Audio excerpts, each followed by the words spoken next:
Now, it has been established. If there was a confederacy, what do you mean by confederacy? We have the Oduduwa group, we have the Obatala group, and these different other groups, other stakeholders, fighting for who was going to become the ruler of Ife. Ife was a center of philosophy. It was a center of fashion. Go and look at the glass beads, the technology that was being done in Ife. All the great pantheons, when it comes to great people. Now, these great people is people what we now call Orisa. In Orisa, it's not the same thing as gods. The most similar word to Orisa is saints. These are special people that have done great things. In Catholics, within the Catholic Church, in Catholicism, great people, when they are great, they achieve great things. What do? They turn them into saints. They turn them into saints. So that was similar to, and that particular reality what did not start. If the Catholics also saw it in Hinduism, in Buddhism, and other Oriental religions. So the Yoruba people also doing it does not mean we borrowed it from the Catholics. This was a global phenomenon for advanced civilizations. So you see people like Ogun, people like Oduduwa, these are great people. So you see Ogun is being said, is being credited with, like he's the god of iron. What did he do? Because of the advancement he brought to iron works. So that was how I went, and that advancement he brought to iron works made the Yoruba people to be able to become an advanced civilization. We were no longer a people that were just using stick, bows, and arrows to be able to go.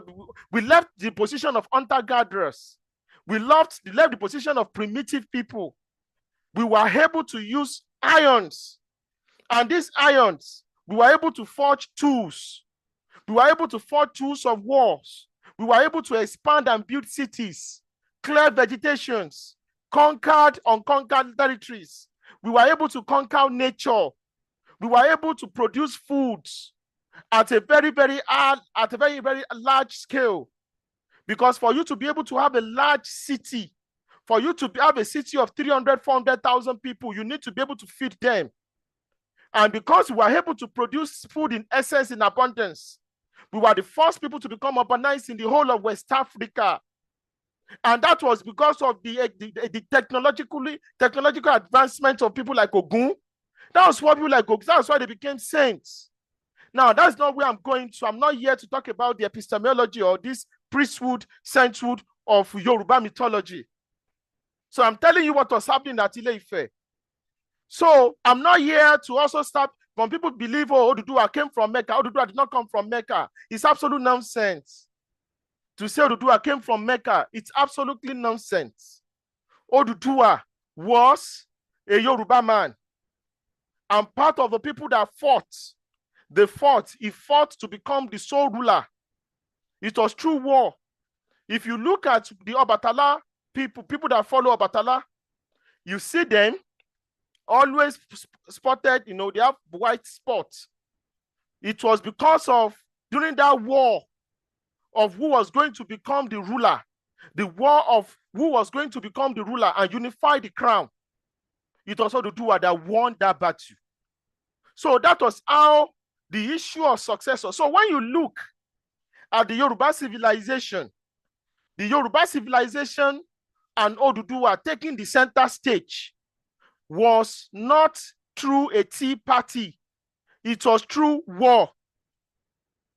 So the unification you saw, that was the first unification of the Edekiri people, of the Olukumi people, of the Yoruba people, that was done through Oduduwa.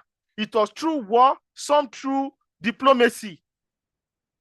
That is why you go to places like and anyway, as we continue, we'll start expanding. So on these talks, but hopefully by next week, we'll be able to go into depth because there's a lot of places we need to touch tonight so that we can have an overview. We can now flesh it and expand it to understand where we are coming from and why things are why we can understand why this issue of this supremacy nonsense between one king or the other in Yoruba land should not continue. And because we need to understand where we are coming from, so that we are not socially engineered against ourselves. Just the way Ukraine and Russia has been socially and geopolitically engineered themselves and they started killing themselves. Just the way the Ibadans and the Ekiti, Jesha, Parapo, were engineered against themselves and they destroyed themselves. Just the way Ibadan and Ijaye was socially engineered against themselves in 1861 and they destroyed another Yoruba superpower. We need to understand that the Yoruba land is a confederal power.